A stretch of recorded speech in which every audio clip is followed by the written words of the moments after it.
Okay, 3 through 6th grade teachers. I want to highlight Common Lit. Someone brought it to my attention all the Black history resources that are housed within it. But if you're not familiar with Common Lit, it's great. It integrates with Google Classroom. It'll score reading and comprehension. There's pre-made assessments and questioning and guided instruction built into the program. So let me show you what it looks like. Okay, I've already set up my user account. You guys can do that just by clicking the sign up button. But once you click create that, I'm just going to go to library. You can browse by content. You can do all these different things. I'm just going to go to search, and I'm going to search for Black history because that's the month that it is.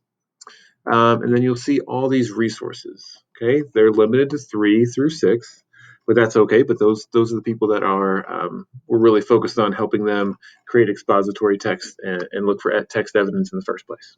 Okay, so I am going to go in and I'm going to filter over here on the left by 3rd grade. And it's going to filter all those texts that I'm searching for that are appropriate for 3rd grade. It tells you the genre and the Lexile level right there. Okay, my next step is I am going to click on this resource because I'm going to preview it and I'm going to decide whether or not I want to assign it. Okay, you can download it as a PDF. You can preview it as what a student would see. All these things, but I just wanted to highlight again, there are annotation tools that students can do. They can use and they can annotate it for themselves.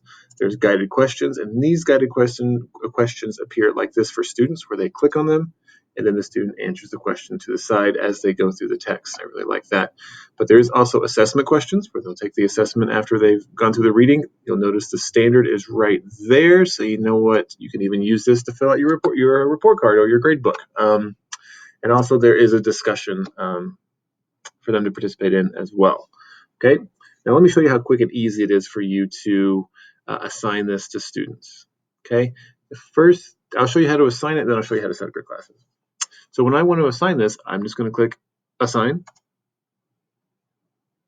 I'm going to choose which class I want to assign it to. I'm going to click that one right there.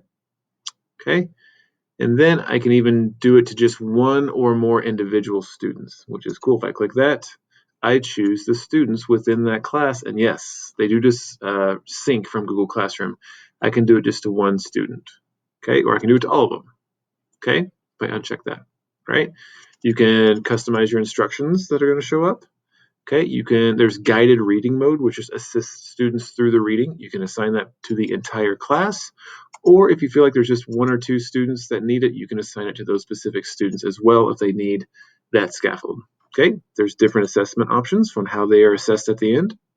Okay, you just have to create a start date when it'll show up live in your classroom and a due date, and then you are ready to assign. Okay.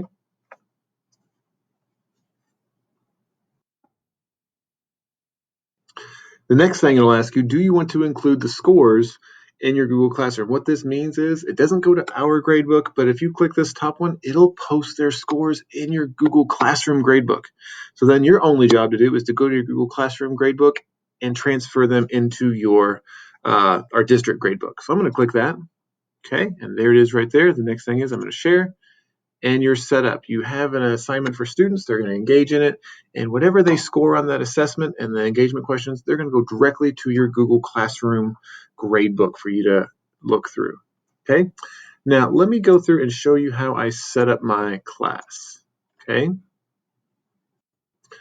how I initially set up my class, I just went to My Classes. I went to Manage Classes. And you can see I already have 2 classes set up, but what you do is you just go to create a new class. The first time you do it, it'll ask you when you click this button to import from Google Classroom. The first time it'll ask you to sign into Google, but then every other time you're just going to choose the class you want to sync with. It asks you these silly questions. This doesn't really matter, and then you import it, and that's just going to take your roster. That class didn't have any students, I don't think, but then it'll sync it right here, and so that's the only thing you have to do. Okay, and then any other time you add a new student to your Google Classroom, you'll just need to go into Classes, Manage Classes, hit this sync button, and it'll update your roster from your Google Classroom roster. Okay, there you go, and you'll be set up to assign. You can also check the progress of your assignments, any assignments that you have. will show up here. You can see in this class I have 2 assignments, and it'll show you these. You can view the students' annotations. You can see how they're scoring. You can also see how they other data sets they have within there. You can edit and delete the assignments, all these things, but I don't currently have any data because I was just demoing this. Okay, let me know if you have any questions about using this. It's a great tool just to practice comprehension. There's a read aloud function, but just engaging students in accessing text to find textual evidence to answer prompts or questions.